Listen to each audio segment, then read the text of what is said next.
As we go through this afternoon, we wanted to move from theory to examples of activating kindness to very different places that people work. And one of the things that came or brought into our thinking was the idea of problem solving. And so I'm going to hand over to Claire. Claire is a professor of psychology. I always do that one wrong. In Trinity, and she will host the next session. Thank you. I will. Can you hear me okay? Yeah, I think that's good. So you're all very welcome. Great to see so many at this session today on problem solving and generating knowledge. We have a great lineup of speakers for you in this session. We are running a little behind, so I'm going to just get straight into the introductions. So first we have Barry McMahon, who's an associate professor here in Trinity with a background in physics and also the serious fun of playing with Lego. So Barry, would you like to come to the stage and we'll hear from you? So we have a really nice range of speakers coming here today as well, from Children's Health Ireland, Northern Ireland Mental Health and Arts Festival, and for New Script for Mental Health. So welcome to the stage, Barry. Thanks very much.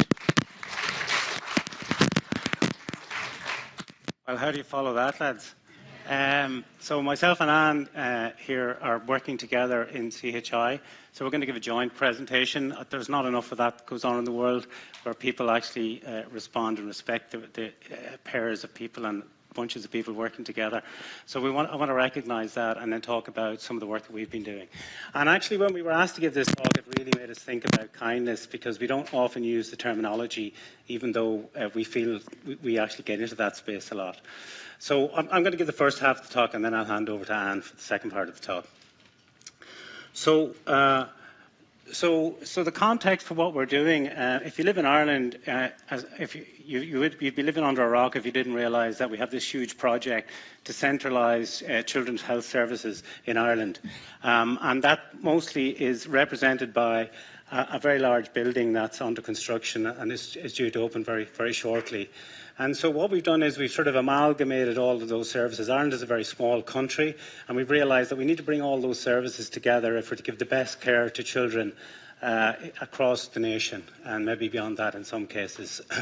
So we bring in all the specialities together, over 4,000 workers, healthcare professionals, and that there's more than 400,000 children and their families attending those services on an annual basis. So there's a very, very large project, and there's very many tentacles to it, and some of the story will come through as we talk through the slides. So early on, Anne and I got together and we started to look at how could we knew there was going to be so many different aspects to this. How could we provide some sort of a human-centred innovation approach to bring staff and families and children all together, and an element of co-designing the services and how they would work together. And so we looked at this idea as a way of creative and collectively solving some of the problems that would arise. And I had some experience in design thinking, so at Anne, we wanted to bring those ideas, concepts together and create a new methodology and focus on, wait for it, behaviours and mindset towards bringing people to where they wanted to go to. So and it's quite interesting when you think of this, and if you look at my little diagram there, I mean, the core activity is between the healthcare professional, it might not be a doctor or a nurse, and the patient. But of course, in the children's environment, you're very often not just providing for the patient, you're providing for the family. And so that's quite an interesting environment. And that's at the centre of what we do. But in a complex healthcare environment, unlike it would have been 40 or 50 years ago, we've got all these other pieces of the puzzle that need to come together, such as the infrastructure, that could be the building, the systems and processes that we use to do that, the people, the wide range of people that interact, data, which is becoming a huge issue, and the technology as technology advances. So we talk about this as a multifaceted or complex system. And very many people in healthcare are not trained to work in a complex system. Very many people are not even trained to work in a system that involves a process, even though their whole lives are about processes on a daily basis. So what we did was, after scratching our head and having a lot of our own brainstorming sessions, we come up with a way of to prototype or test what we call the generic ward. It's very interesting. We started to look at human behaviour, if you like, in the hospital setting, not in the cardiac unit, not in the surgery, but in the ward, because we thought that had the strongest connection with the people, with the families. And so we developed a workshopping method, focused a lot on design thinking principles. We spent a lot of time looking at empathy, and ideation, and then prototyping and testing the ideas. Interesting, the first picture there is when we asked staff to go and talk to patients about, their experiences and what they would expect or whatever. And we got really interesting and really powerful drawings from children about what they'd expect on a ward and the kind of things that should happen there. And that very much influenced how we had conversations and how we carried on through this process. And so there was loads and lots of really good and interesting outcomes from that first session. But one of the key pointers that came out of it was this idea that the room for the patient on the ward in the hospital very much had the analogy of the home, village, city. So the bed, the room on the ward should be like a home from home. That the ward should be like a village, the idea of the village raising a child or whatever, and that the hospital was the city, so it's the bigger entity, and so different behaviours would manifest around those things. And the idea that we would represent all that was good about a city in the hospital. And so that was quite a good analogy, and that's carried through lots of work in the hospital since, which is also useful. And so if you think about that, then what you were talking about in Ireland in particular was 3 centre hospitals in the city coming together to form one unit or to work together. And so we wanted to use that model for what we called a generic ward to go into all the specialist wards of activity that happened. And we wanted to bring those teams together. And we were less talking about, where is the trolley going to be or where is the equipment going to be, and much more about how people felt and how they were going to practice and work together and how they're going to work together as a team. So there's things like culture, practice and process and leadership became to the fore in the conversations. How are they going to work together as one team, having been used to being 3 and sometimes 4 different teams in one shared ward space? So that was the real big objective starting through this process. So we tried to use these sort of creative methods to do that. And we developed this 2-day workshop methodology. Someone mentioned the idea of using play, the idea that children's hospital staff would be using Lego to design their future became very appealing to us. We used a method called Lego Serious Play. And that was a really, really good way of getting people to open up, to share, and to think about how they're going to work together. We spent a lot of time on empathy as well, getting staff to meet families, children or adults who are now adults, and also parents, and getting them to ask real questions about what their experience were like. They found that quite challenging, actually, which is really interesting. I thought they'd find it very easily in the interest. And then a way of testing that, and very often the testing was just throwing your ideas back at those families or throwing them at other staff members and asking them what they thought of your ideas. And this became quite a powerful and interesting method of dealing with them. So some of the results we got from that, I think that there was a huge amount of understanding of other perspectives. Sometimes X group and X hospital thought they were doing things the best way, and they could see now, well, they're actually doing it quite well as well, and we can talk to them about how we could do things better.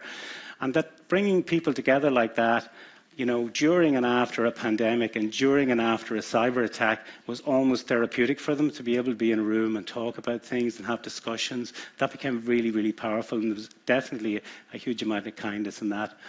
And also for some people to say to them, or for them to understand that it was okay to be creative in the workplace and having a safe environment where you could try ideas or experiment with things. That's not normally in the culture of healthcare. And deepening the healthcare workers' perspective on kindness and delving into empathy. So really digging into the empathy, but looking at an outcome that would be more towards kindness. I mean, originally we might have talked about that more like caring, but kindness really is a huge part of that. And then developing this common understanding of the tasks ahead and developing collective responsibility for planning and decision making. Opening and deepening lines of communication. So getting that communication lines really open, and where there was no mystique about what people were doing in the other end of the building, if you like. So I'm going to hand over to Anne now, and I'm going to tell you a little bit more about how we use that knowledge to move forward with our work. Thank you.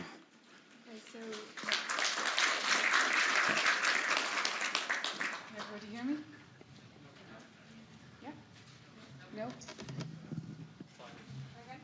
Hello? Okay, there we go. Sorry, Anne Quinn, Head of Innovation. So as Barry said, we've been working really closely on this in the last few years.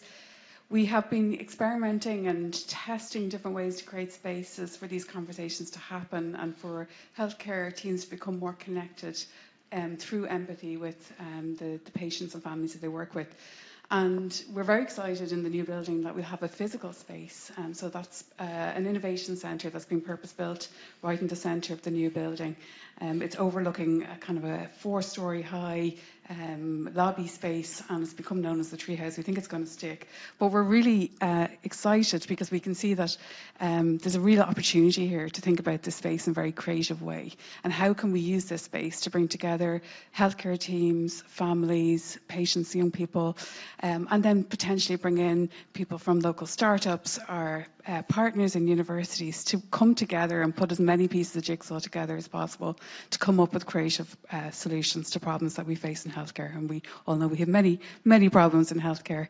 So it's really about coming together to come up with ideas together, to solve problems together. We want to give access to trained facilitators to make that happen, because as we know, facilitation is really important for these spaces. And we also have trained designers working with us as part of the team that are providing support.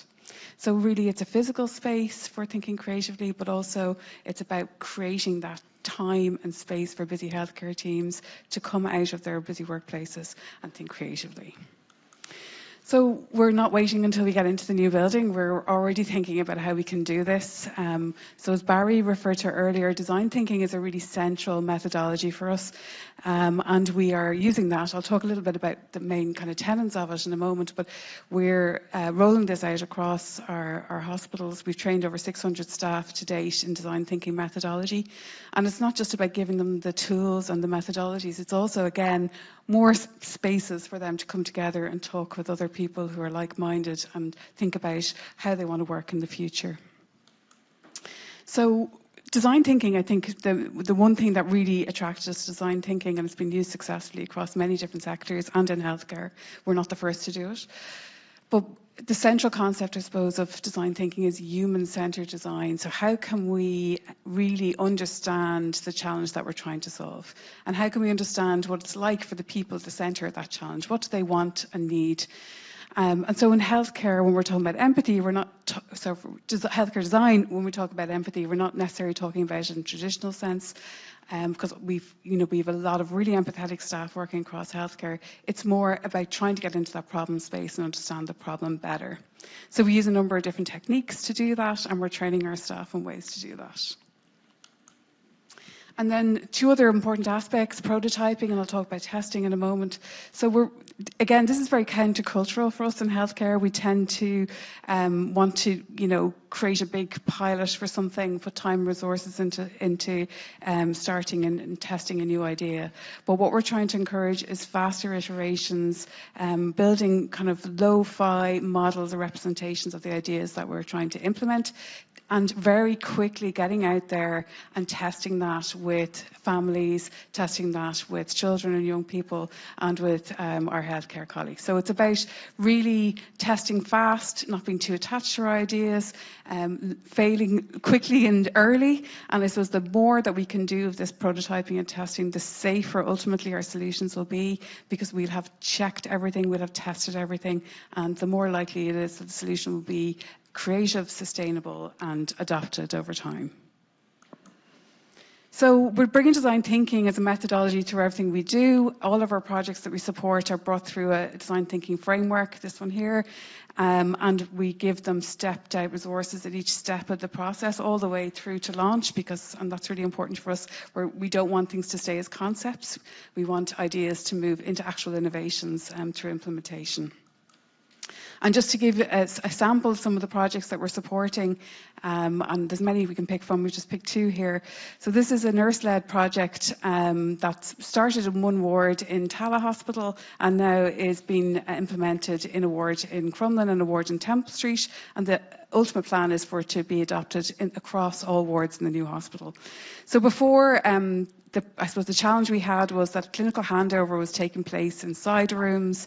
It was when one shift ended and the new shift came on, they were huddling in a small room, and mainly it was about the transfer of clinical information, and there wasn't a lot of personal information being shared or anything about the child's preferences. And then parents were being updated, but it wasn't very structured, and sometimes it could be a bit ad hoc. And so we want to think about, or this team wanted to think about how they could make that better and more inclusive for the families. So now what's happening in the wards where this has been implemented is that clinical handover takes place in the patient room. They use a whiteboard, very simple tool. We haven't gone digital with this, and we're not in a rush to go digital because the whiteboard works just as well. And on the whiteboard, all the clinical information for handover is there, and then there's also a space for children to add what they want to that board, whether it's information about their pet that they want the team to know about, or maybe it's a personal goal they have, they want to get home for their birthday next week, things like that, so that the clinical team aren't just talking about the clinical information, they're talking about what matters to that child and what matters to that family. And I think a key moment for that team when they were doing this project was when they went to speak to families about their current experience of handover before the implementation. One woman talked about, how she would sneak out to the water cooler and start pouring her water bottle so she could hear what was going on in the neighbouring room where they were doing handover. And I think all the team just went, this is crazy, this is this woman's own child's information. She should be able to hear it, she should be able to access it. So I think that was a real turning point for the team. And I think we're delighted to see this now spreading across all our wards in the new hospital. This is a very different project. It's one that came originally from a challenge that was raised through research. So many of you might be aware that children with cystic fibrosis have access to life-saving medication that's been developed through research over the last 5 to 10 years, and that's really, massively changed outcomes for children with cystic fibrosis. And because of that, families with cystic fibrosis are very research active and very supportive of research, but we noticed they were falling out of a study where we were trying to look at how medication was being taken. And so we went in to look at this as a problem, and one of our designers became involved, and we found out that the reason the families were dropping out, it wasn't because they didn't want to be part of research, it's because it was adding extra steps and extra burden to them as family members. They had to decant packaging from a packaging they really liked that has Monday, has the days of the weeks on it. They find it very easy to use. They had to decant it into a separate pill container, and it wasn't working for them. So the simple solution that we came up with was to a very cheap camera, costs about 40 cents, is attached to an AI. It scans the pill packet. The pill packet goes into the container. It gets scanned by the camera. It feeds into an AI that's been trained to basically say whether the pill pocket has been popped or not. So it's a very simple solution, and already we're hearing from families that they're very excited to get their hands on this because they're thinking about when their child goes to the Gwell Talk, their sleepovers, and how they'll be able to use this particular solution and for their own reassurance as well. So what we've learned, I suppose we've learned that while we have so many really empathetic and kind staff working across our services, and that is absolutely the case, despite what you might be reading in the media at the moment. We have amazing staff working with us, but often they're working in systems that aren't allowing them that space to be kind. And so we're really interested in seeing how we can build that kindness in. So when we're designing our services, when we're thinking about how to do our work differently, how can we make sure we're building in that time and space for kindness and empathy? So we really think it's really important that we have kindness there as we're designing. We've noticed time and time again, and Barry's referred to this, about the power of empathy. So just how powerful it is just to sit down with someone, to have a human-to-human conversation.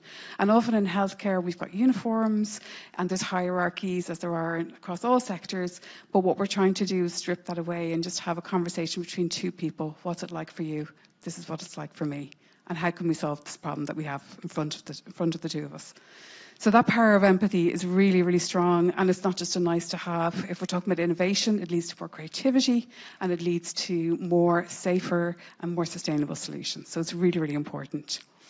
We also think that this, human connection is so important to sustain that kindness. And then importantly, as Barry has referred to, in healthcare, it's not an easy place to work, particularly in CHI at the moment. It's not an easy place to work. There's a lot of things in the media about the building, and now more recently about the services. And we've healthcare staff that have been through a pretty turbulent, 5 years.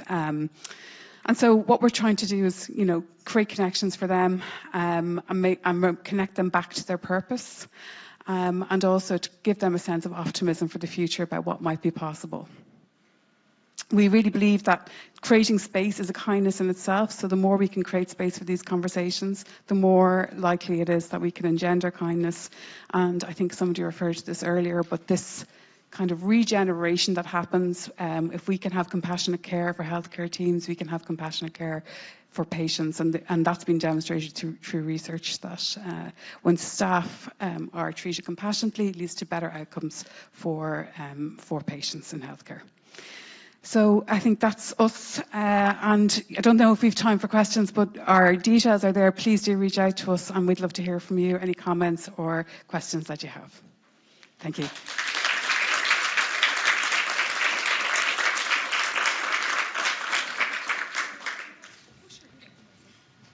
I think we've time for 1 or 2 questions, if anybody has any. I know I have one quick one, if I may. Just when you are working with such a wide range of interdisciplinary groups and such a complex system, what's the main way that you manage to activate those conversations? What's the thing that kind of shifts people from that closed to open? I mean, the key thing is, we're obviously in the middle of a massive merger. I mean, that's essentially what's happening. We're bringing 3 children's hospitals together that traditionally, were almost competing, I suppose, in a sense, and now we're all coming together as one organisation. And the one thing that I think focuses minds is making sure that we're hearing the voice of the patient and the family. That's really, really key. So when we come in, we might be coming in thinking, where am I going to be working? What team am I going to be working for? What's my new work environment going to be like? When are we going to get into the new hospital, which is on everybody's minds? But if we can refocus down to what is happening for the children, what is happening for the patients, I think that we just managed to transcend that. I'll just add to that. I think in healthcare as well, we're very used to talking down to people and at people. We try to create an environment where there's a conversation going on. And if you have conversations with people and you facilitate the room, it's the magic happens and people really connect together. And it's simple, but it works really well. Great. We have another round of applause. Anne and Polly, and also a round of applause for all the health professionals in CHI who are working so hard. Thank you so much. So next we have a very interesting speaker coming to us, Noelle McAlinden, who's co-chair of the Northern Ireland Mental Health Arts Festival. So we're taking a slightly different turn here. Noelle is also an artist, curator and cultural programmer. So Noelle, if you want to come on ahead, we'd like to welcome you to the stage.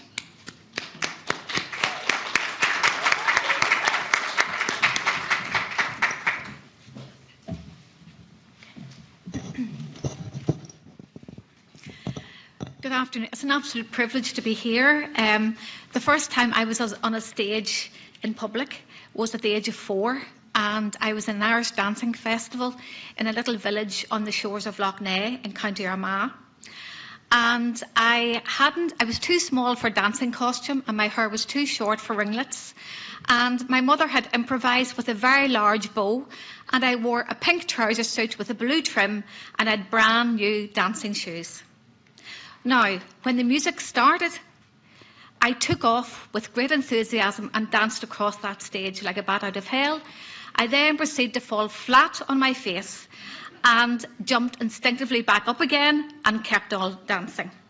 What I didn't realise was that the audience were laughing and cheering. I wasn't sure then whether it was jeering or cheering for the entertainment value, but there was something that struck me. Something came over me about feeling really ashamed and really, really self-conscious. Now, as an adult, almost 60 years later, I recognise that I continue to fall flat on my face, but it is with the encouragement of others that I get back up again. And I look back with relish and recognise that it was a community of neighbours and friends and extended family that were willing me back up again. And that encouragement of community continues to hold fire for me anyway. It was a tiny little hall, my first experience of cultural life, a hall where I danced, had my first kiss, my first heartbreak, and a hall to this day continues to be a place where we celebrate life. And when those that we love die, we celebrate their lives by having special evenings for them as well. So we don't need huge buildings or huge resources to acknowledge the power of the arts, or indeed the power of festivals. I am and continue to be a curious child. I still haven't figured out what I want to be when I grow up. And like one of our speakers earlier, I chose to refire when I chose to retire. And it is no doubt that I really do believe that it is our voluntary contribution in life that does shape our career paths, the benefits of volunteering and connecting with others, particularly like-minded people, when in our professional life there are challenges and constrictions. It provides us with huge outlets to support, to develop, to grow and to celebrate our gifts. I was brought up as the eldest of 7 in a very busy household, and we were encouraged not to make an exhibition of ourselves, not to bring extra attention. We were encouraged obviously to laugh, to dance, to be playful, but actually to dumb down the exhibitionism in it. And I suppose it's quite ironic that I have chosen a profession to encourage everyone to make an exhibition of themselves. So that's my invitation to you today, to get up on stage with me and make an exhibition of yourselves. Celebrate your talents, your skills, and those that you haven't even discovered yet. And as I said, there's a huge opportunity there to shrink and grow, and the arts provide that ecosystem. I am so proud to be here as part of the team, the Northern Ireland Mental Health Arts Festival. The festival has been going for 11 years and I'm co-chair. And part of my role really is the programming of the festival. My co-chair is Damien Coyle in the picture with me with just there with the glasses and the beard. Well, there are 2 beards there, but the smaller one. And Frank Liddy, who has played a significant role in the north of Ireland in mindfulness and supporting and developing the whole area of mindfulness thinking, and we've got huge advocates of Frank here today. We have Grace, who's holding the catharsis sign, is our cultural programmer, and Pamela and Lisa on her side are part of our board members as well. And then we've got Husk with the moustache and the hat down beside Paul, who is one of our exhibiting artists. And I'm so proud that this is one of our events that we had as part of our festival. And I'll go on to talk a wee bit more about the nature of our festival. So it's really about building a culture of creativity, compassion and community. And I think that's what all festivals do. And it was lovely to hear from our speakers earlier talking about the importance of revisiting skills and talents that they didn't think that they had. I do have an issue about social prescribing. I don't think we should wait until there's something wrong before we embrace the arts. I think we should begin at the beginning, be that childlike, curious child. And I think it's really important to express ourselves. I am in no doubt that it is our creativity, our self-expression and compassion that will help save us.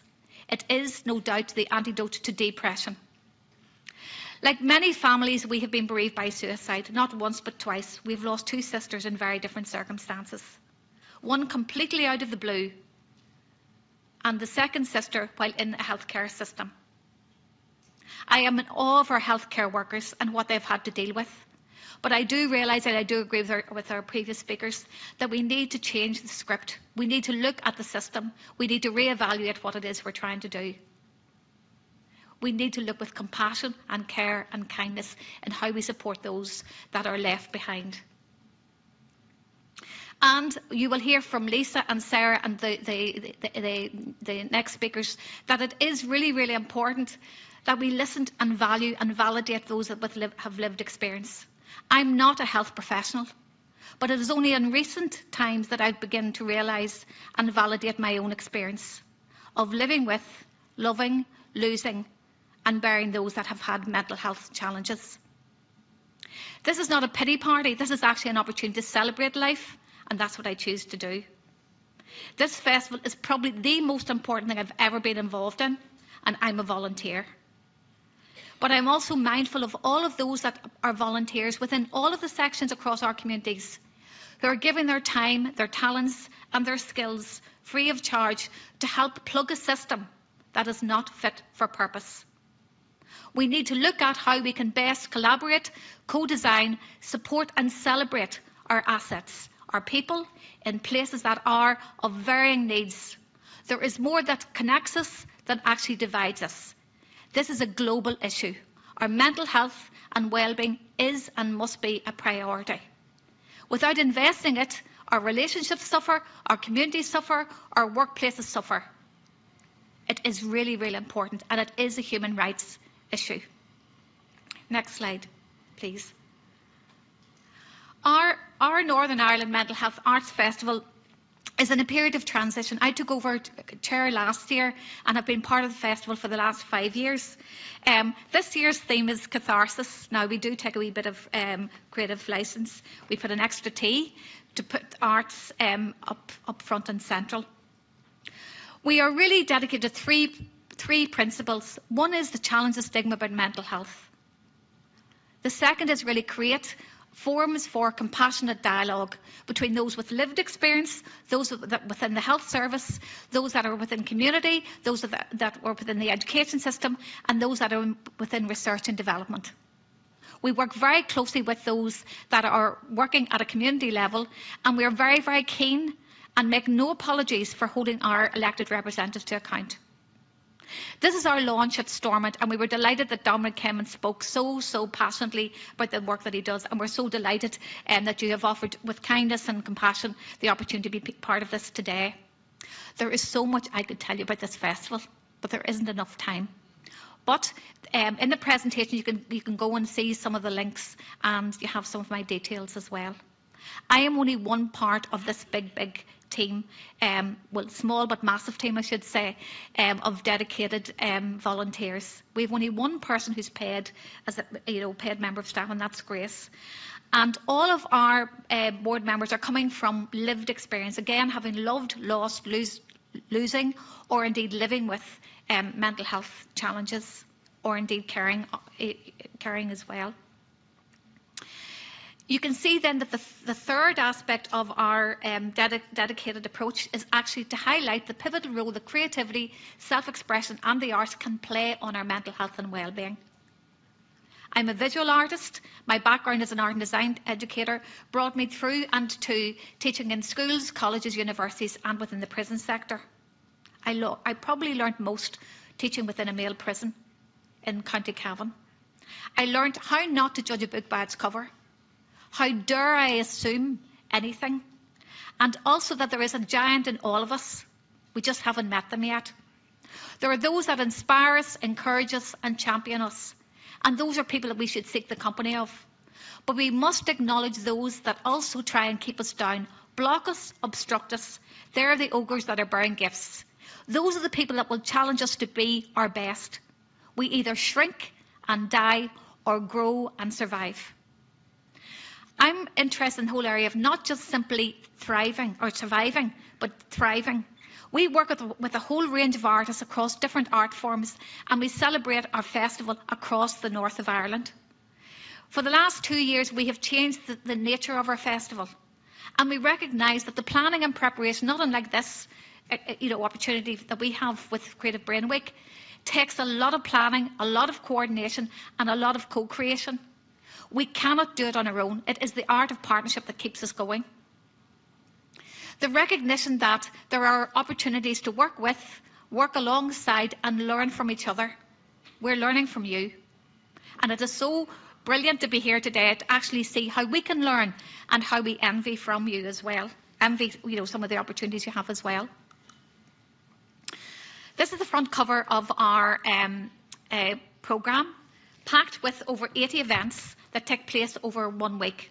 Well, that's not exactly true. We've bent the rules slightly. We have a fringe festival because we have a lot of visual arts exhibitions, and it is simply not worthwhile for our artists to exhibit for 1 week only.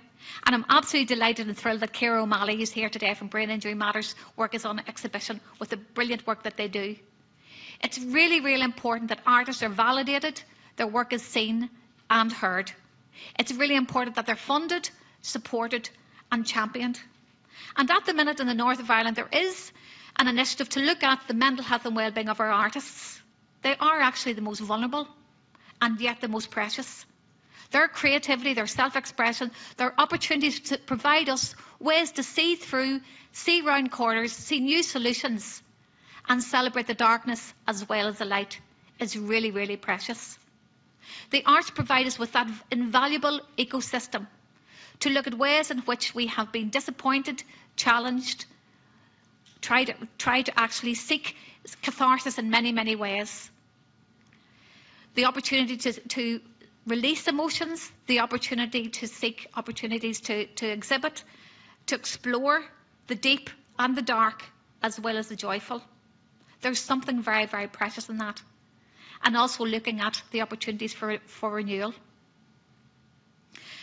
Last year our theme was pause, and you can see the work by an artist, Mavis Thompson, who's based in Enniskillen, the island town that I live in, who just celebrated her 90th birthday. She's easily one of the most inspiring people that I know. In my naivety as a very, very young teacher, I thought anybody over 35 was old. Imagine that. Imagine. Now I realise at almost 64 that I'm only getting started. And the friends and those that inspire me most are those that are in their late 70s and in their 80s. My late father wanted to live until he was 115 for some reason. He lived until he was almost 91. He introduced me to Marty Feldman. He introduced me to the Marx Brothers. He introduced me to so many different things, to Beckett, to Wilde, you know. And he was an ordinary man, the father of 7 children, who provided nourishment through all of the supermarkets across the north of Ireland during the Troubles. He was a market gardener. And my mother nurtured, supported, and probably was known then, well, known now would have been as a community activist. They had huge, huge respect for their community, huge, huge investment in it as well, and did amazing work in supporting us as children growing up. Sadly, tough things happen to good people. No one seeks or aspires to live with mental health issues, but life happens. My first experience of suicide was when I was a young teacher, and a child confided in me that she was going to take her own life because her best friend was going to take her own life because her best friend's father had died, and she thought that was her way of supporting. We've got to protect our young, we've got to protect our old. At that time, I knew what it was like to support children through a system, through the pastoral care system within a school. So I got support from my older members of staff, and I was so, so grateful for that. Outside of the school system, at that time, I also walked with and supported friends and colleagues who were going through the darkest of times. I, on a personal level, did not have the capacity or the mental health training to actually to support them the best way I could. Thankfully, those friends and that child are still here, but it paid a price. The body and the mind keep the score. And I had to seek support. I now recognise it is important to actually validate times when we feel challenged, and vulnerability, to show our vulnerability, is a sign of strength rather than a sign of weakness. We've got to validate our lived experiences, and we've got to validate the lived experience of those that we love and those that we meet. It's really, really important, and you'll hear a little bit more about that after I speak. So we are about the importance of, I suppose, celebrating creativity, self-expression in the arts, but with dignity and respect. The forms that we create through our festivals and through our opening symposia that we had in Belfast in the MAC and our closing symposium in the city of Derry were welcomed and hosted by both mayors. We celebrated our festival across Northern Ireland between 2 learning cities. Both Belfast and the region of Derry and Strabane District Council are 2 of the 5 learning regions across the island of Ireland. Life learning is the name of the game, and every day is a school day. Many of us have been scarred by the experiences we've had by school. Many of us have been kept down by the educators that we thought we had. And now we recognise that education goes on beyond the school walls. Lifelong learning is something that we are really, really interested in within our festival. Now, there's a way that you can press actually the programme link that actually shows some of the festival, and I'm not confident enough with this technology, otherwise I'm going to have to dance.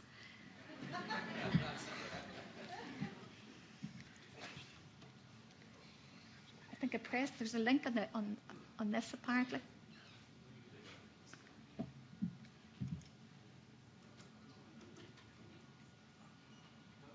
If you keep going, it's there, I think it should be there. Is there something that you can press in the slideshow? Okay, you'll just have to go and find us online. So, okay then, I won't dance now, unless I won't dance. Yes, okay. So, these are two of the case studies I just want to briefly mention. One is Moving Canvas, and it's an invitation to 7 artists across different art forms from the ages of 45 up to 76 to come out in the lakes in Fermanagh with me. It was actually scheduled and organised in a way that it was an opportunity for the artists simply to mind their heads, hearts and souls and invest in the environment around them. And in the conversations that followed, what we actually created was an opportunity to unlock and unblock their creativity that had been stunted because of lockdown, and open up conversations and subsequently build a community of artists. We went on to make a lovely film, and you can have a look at that. The other one is Body Shots, which again is in the opening slide I showed you. Paul Walls, a very, very good friend, who, having worked with me 2 years ago in supporting artists, or supporting 16 women who had been diagnosed with terminal cancer, we actually were working on how we could support an artist and promote the importance of advocacy for cancer care. Paul then found himself, like myself, going through his own cancer diagnosis, unsure of what actually the prognosis was going to be. But when he confirmed with me his diagnosis, I was one of the first people that he contacted. We focused on making an exhibition of ourselves, and that's exactly what we did. This is just some of the photographs of the artists and the film. There's a link in one of the slides as well to the film. And again, this idea about building and developing a cultural ecosystem to support and nurture our artists so that they can support and nurture our communities. I'm not going to show. This is Margaret Stack, the arts therapist and artist, one of the recipients of the Moving Canvas. Has given me the opportunity to go on an internal journey of discovery and catharsis and an awakening, really. It's been wonderful.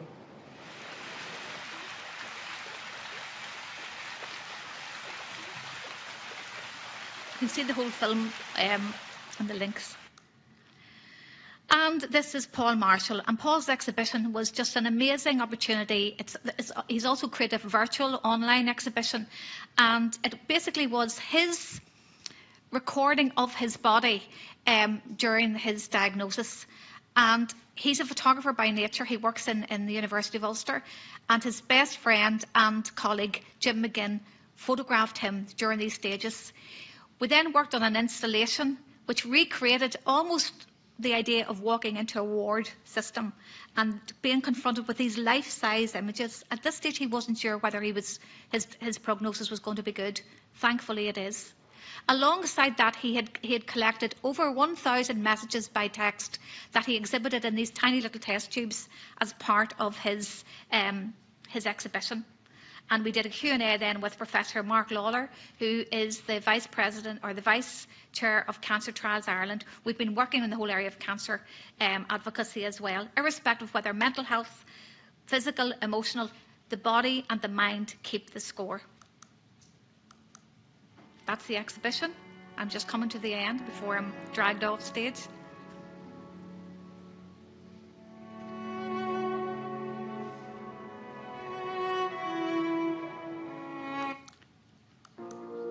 That's a TED Talk I did a few years ago, and those are my contact details. So my invitation to you, come up on stage, celebrate your talents, and think about what you're going to do with your one precious life. Thank you.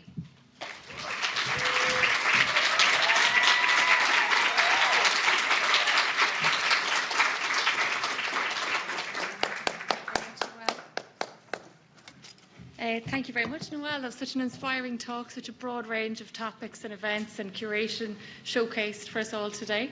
It really is inspiring to see all the different projects that have been ongoing for quite a long time, and hopefully we'll see much more of this work and see other people take it on in different locations. Because as you say, even if you've only a small space and a small budget, if you are creative enough, you will be able to make something happen with that. You just need to make space. So thank you very much. Wonderful talk. Okay, so we've one last group of speakers to come to speak with us next.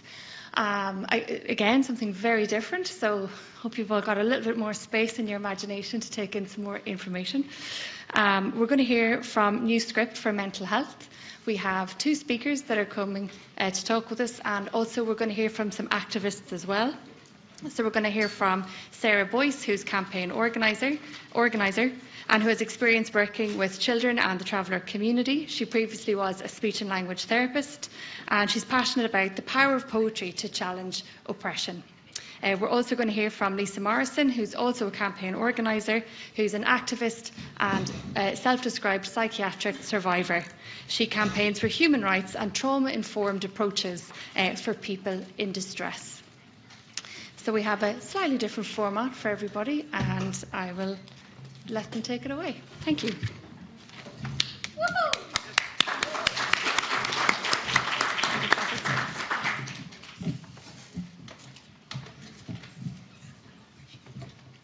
Hello. Everybody's very tired by this time, but hopefully we'll leave you with something good to take away. Stars will shine and curious minds will find a way. We're so pleased to be with you today from the New Script for Mental Health to share some of our story from our roots, where we came from and what we've learnt, to restoration, the power of community, the arts and activism to find and use our voices, responsibility to ourselves and to others. And finally, we're going to leave with reclamation, imagining better, going on and just doing it anyway.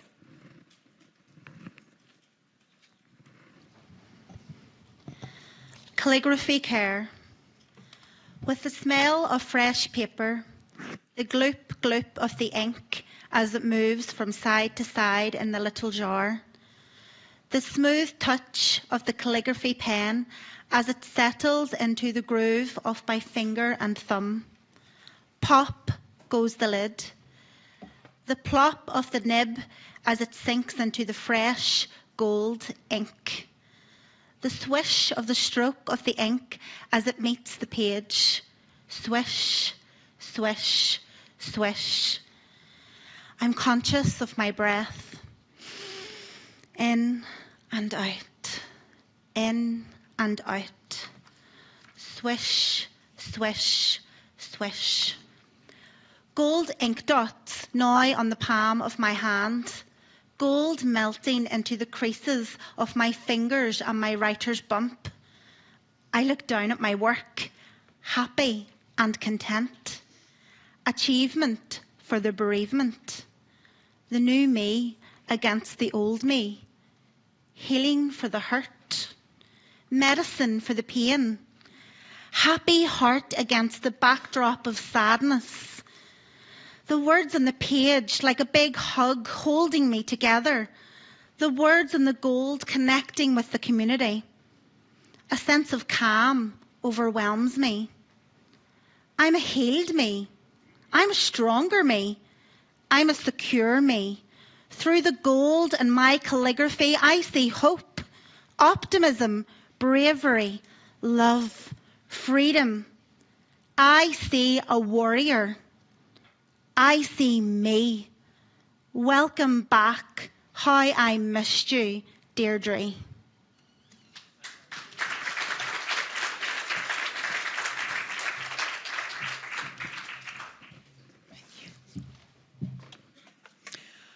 our roots.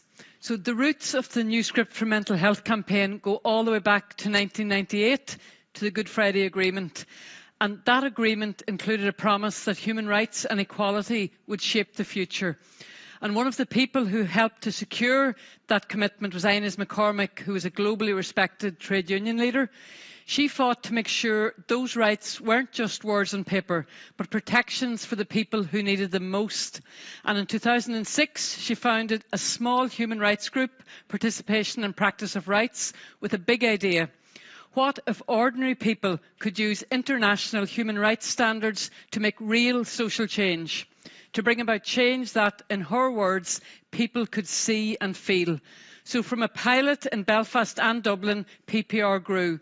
And today it's a network of communities across Ireland using organising, policy and people power to challenge injustice and inequality. Mental health was and still is an enduring crisis for communities across the north and across the island. That's why it's always been a fundamental issue in community organising for social change. Back in 2006, the north of Ireland was facing a mental health emergency. Suicide, drugs overdoses, grief upon grief. And it was working class communities who had been hardest hit by the conflict that also bore the brunt of the mental health crisis and suicide crisis. And here's the brutal truth. Since 1998, more people in Northern Ireland have died by suicide than died during 30 years of the conflict. In response, bereaved families came together, supported by PPR, to say enough. They selflessly and courageously shared their stories so that others would not have to endure the pain and loss that they had experienced. And they won changes: better services, better crisis responses, more funding, more awareness. But over time, they saw the deeper problem. The system itself didn't want to change. People in power patronised them, silenced them, invalidated their experiences, and blamed individuals for structural failures. In essence, it was pathologising people's pain, instead of asking the question, what caused it? Over the past 20 years in the north, antidepressant prescribing has quadrupled. And today, funding for antidepressant medication is more than double the funding invested in counselling and talking therapies. Access to therapeutic support still varies widely depending on where you live, with people waiting years for help. So then in 2020, COVID hit the world, and it gave us time to pause and time for a push. After 15 years of fighting for reform, we realised something. We don't just need to fix the system, we need to transform it. We need a new script for mental health.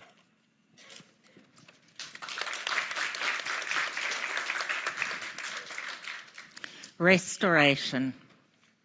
Restoration is about speaking to the power of community, storytelling, and activism to find and use our voices, reclaim our stories. Kindness and acceptance are at the heart of our connections. No more silencing, stigma, or shame. In my own life's experience, I have been shut down, closed down, stood down and silenced. Now in my third semester in life, I have finally found my voice. And being an activist, I can now use it to help others through means of creativity. Creativity and performing art saved my life, as in reality nothing else could have ever worked for me.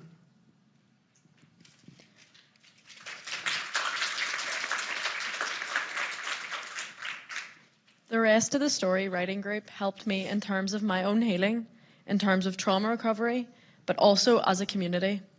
Being in that group with other people and having a safe space to hear other people's stories and to share my story and to have those stories acknowledged and those differences acknowledged was really healing.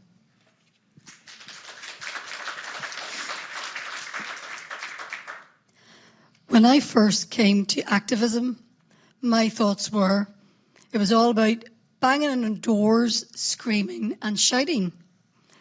And then to come in and do it through the creative means was so inspirational and liberating. You're going in, but you're not going in alone. You're with a group of like-minded people who have also suffered their own injustices in life's experiences. Going through the process together as one unit, many different stories, yet interlinked, brings your story to a different place where commonality, connection, and healing grows. Thank you.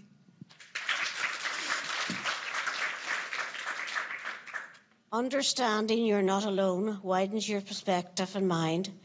Your story might be slightly different, your pain might be different, but as humanity, we are connected together in safety to heal.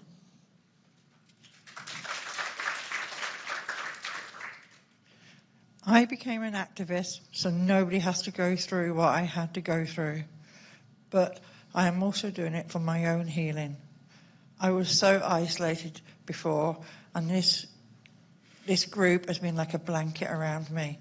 At the end of the day, it's humans that create change, and certainly the collective of human groups that create the real changes.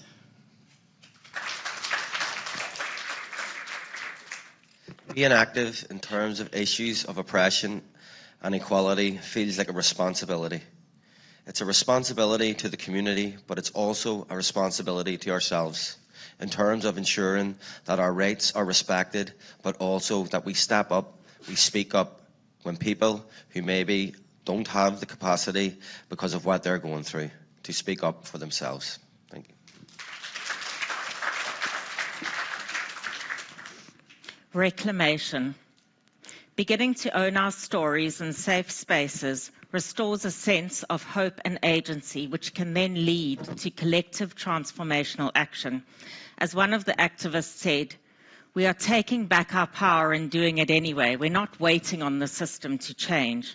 We're showing how things can be done. We're imagining better. So, what are we doing? Well, our campaign is rooted in lived experience, global evidence, and really has a vision for systemic change. We're increasingly getting those working in services coming on board, and we have allies and community and voluntary groups across academia and wider. We understand that it's complex and that we don't have all the answers, but we know that doing more of the same is not working. More people are struggling with their mental health. Rates of poor mental health just continue to worsen. It's time for a complete paradigm shift, and Professor Danius Puris, the former UN Special Rapporteur on the right to health, was saying, little short of a revolution is needed in mental health. Mental health policies need to start addressing power, not chemical imbalances. Both the United Nations and the World Health Organization in their 2025 guidance on mental health reform are calling on a shift away from individualized biomedical model towards rights-oriented, community-based approaches. Sorry, I had to write it down so I didn't keep you too long. Currently, our public health messaging, Take 5 Steps to Wellbeing, focuses on what individuals need to do to improve their mental health. Give 5 that we've come up with focuses on what governments and organizations need to do. We can't have one without the other. It also begins to invite a different conversation and understanding of mental health and emotional distress. And what is it about? Give 5 is about connect the symptoms of poor mental health to the root causes. Let's stop just trying to fix individuals. Listen to people who've lived it. Learn from failures. Our serious adverse incident processes are fundamentally flawed, and families in the campaign and wider know the devastating consequences and harms of going through these dehumanizing processes. We need justice and truth to heal. A campaign action we are currently developing is to reduce the overprescribing of antidepressants and increase options to creative, community-based alternatives. Like Sarah was saying, antidepressant prescribing has risen fourfold over 20 years. At the same time, the pharmaceutical industry has got very wealthy off the medicalizing of human pain. We need options and choices for healing, and we need other ways to make sense of our stories. And finally, the last piece of our Give 5 Steps to a Wellbeing Rights framework is give. Give people their basic human rights. The right to housing, the right to safety, the right to economic security. And what we each can do here and now is to give people kindness, dignity, and respect. Individualizing distress leads to silencing, stigma, and shame, and simply compounds harm. Healing and transformation grow in spaces of shared stories, solidarity, curiosity, and courage. Will you join us? Together, we are finding a way.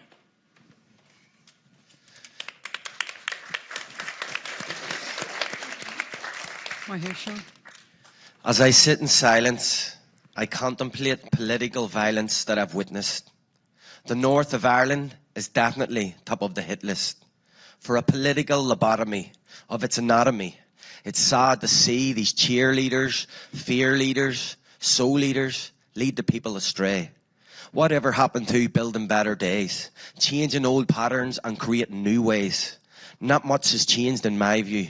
This may not be true for you, but we still got the walls, from the Shankill to the Falls, and all the other walls. It's like living in a maze.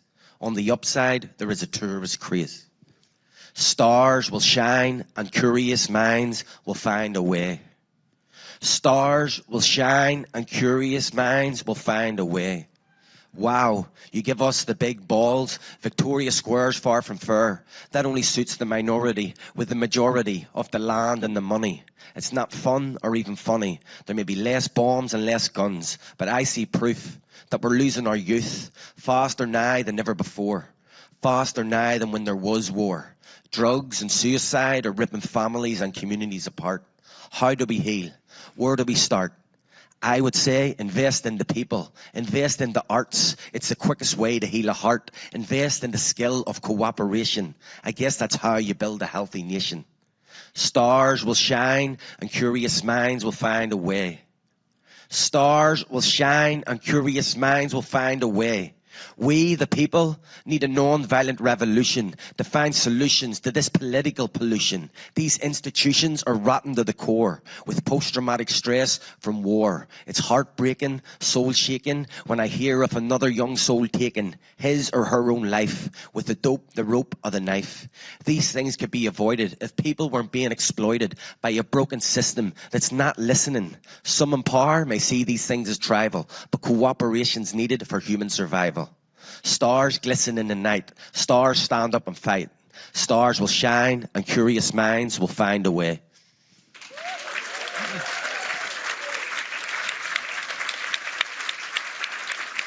Amazing, Sean. That's it. Thank you. Well done. Powerful.